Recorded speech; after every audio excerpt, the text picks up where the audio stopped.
Welcome to Kenton's videos. Enjoy the video. You begin by installing Equalizer Apo, and if you prefer, the piece front end.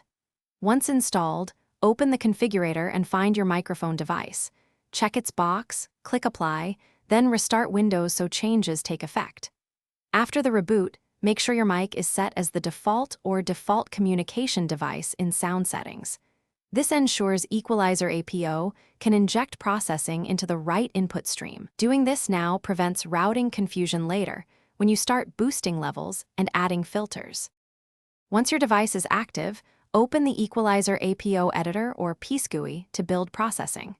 Add a preamp node first and raise gain in small steps, for example +3 to +6 dB. This gives an immediate volume lift without distortion. Next, add parametric EQ bands, a low cut around 80-120 Hz to remove rumble, a presence boost near 36K Hz to improve clarity, and a high-frequency shelf if you need air. Use narrow Q values for cuts and wider Q for musical boosts, and save your configuration and make it the active profile, then test in your recording app or a simple Windows voice recorder.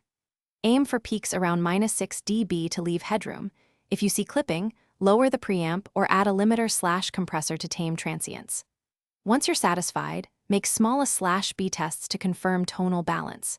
If something goes wrong and the mic disappears, rerun the configurator, confirm the device is enabled, check privacy settings and drivers, then restart. That usually resolves visibility and routing issues. Thanks for watching. Consider subscribing if we helped you.